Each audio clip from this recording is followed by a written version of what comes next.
Kilalanin po ang amazing dahon na sabi nila daig pa raw sa malunggay pagdating sa nutrisyon. Alamin kung saan ito makukuha at kung paano ito lulutuin ng bongga. Narinig niyo na ba ang salitang ashitaba? Ano daw? Hindi pa eh. Ano? Ipinakikilala ang amazing ashitaba. Ang ashitaba, gusto kong sabihin, ay isang gulay na galing sa Japan.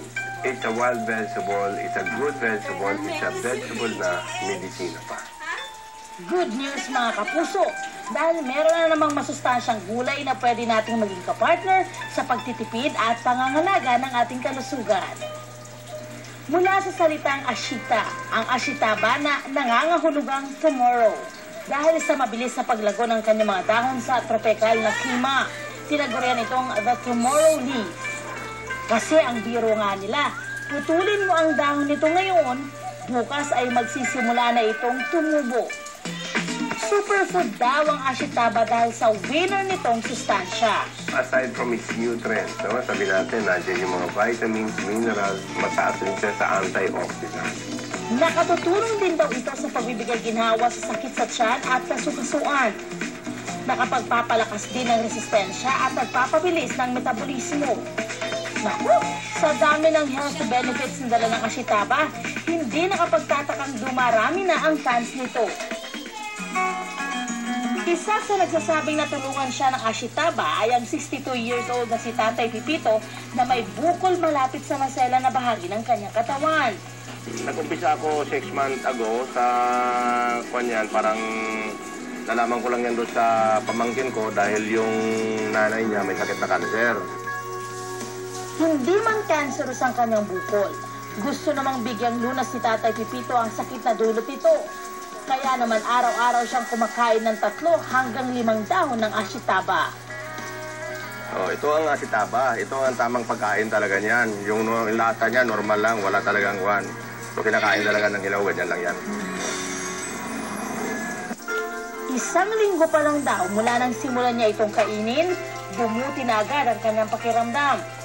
Napansin din niya ang unti-unting pagliit ng kanyang bukol. Sa bukol ko, naramdaman ko yun na, na medyo lumiit siya. Pagkatapos yung dating paminsan-minsan sumasakit siya, ngayon hindi na. Ang bukol na dating kasing laki ng hinlalaki, ngayon ay kasize na lang ng hinliliit. Because of its anti-inflammatory effect, kontra-maga, kung ano man, di ba, ang namamaga sa ating katawan. Talagang because of its strong antioxidant properties. Pero paalala, para mas makasigurado, mas mainam pa rin kumonsulta sa eksperto. Sa pagkabilib niya sa ashitaba, gusto niya rin itong ibahagi sa kanyang pamilya. Ang problema, Hindi po ako makain ng ashitaba kasi po ayoko po ng lasa ng gulay. kung lasa lang ang problema, huwag nang mag-alala. Dahil may good news na dala si Chef Malu para mapasarap ang ashitaba. Pwede natin maging best friend ang ashitaba. Marami tayong pwedeng handang mga dish na makakatulong para lalo nating ma-enjoy ang pagkain ng ashitaba. At yan ang ituturo ko sa inyo ngayon. Isa sa pinakamadaling ashitaba recipe ay ang healthy tea. Maghanda lang ng tubig, syrup upang patanis, lemon at kalamansi. Una nating gagawin, pakukuluan ang mga dahon ng ashitaba. Matapos na ang ilang minuto, isali na ang tubig na pinagkuluan para gawing tsa. Haluan ng syrup o asukal at isalin sa tasa. Pwede itong haluan ng kalamansi o lemon. Kung cool and refreshing naman ang trip nyo, pwede rin itong gawing sa malamig. Lagyan lang ito ng yelo at pwede nang inumin. Sa simpleng paraang ito, siguradong mapapasayo na ang sustansyang hatid ng ashitaba. Ang pinagsinuwang dahon ng ashitaba, pwede rin natin gawing sangkap para sa paghahanda ng ating fresh vegetable salad. Maghanda lang ng mangga, kamatis, sibuyas, toge, lemon, asin, paminta at syempre, ang dahon ng ashitaba. Ang una nating gagawin ay paghahalu-haluin natin ang sangkap ng ating fresh fruit and vegetable salad.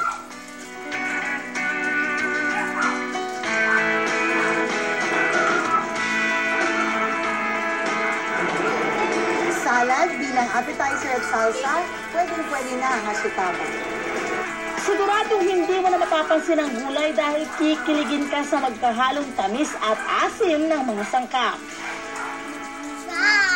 At ngayon, ihahalo natin ang ashitaba sa ating main course. Papangalanan natin siyang cheese and ashitaba stuffed pork chops.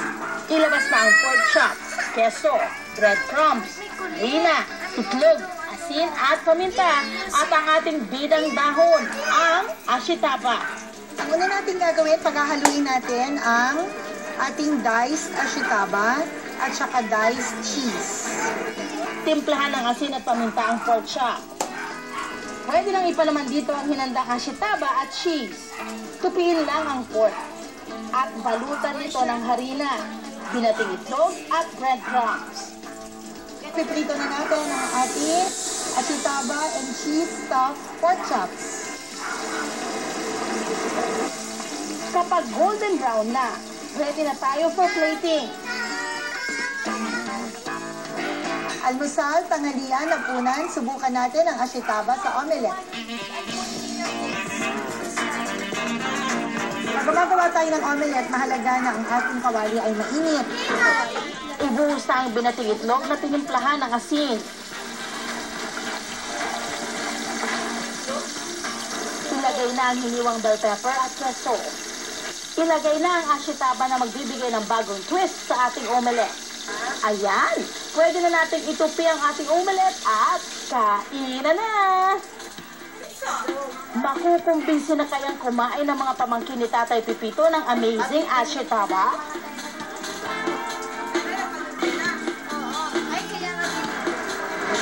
Harap.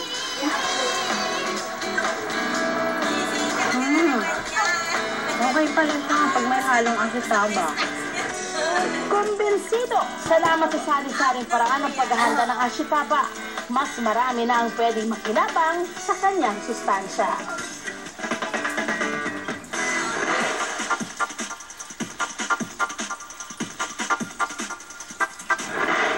Ngayon, hindi nyo na kailangang magtiyaga sa ibang network provider na pinag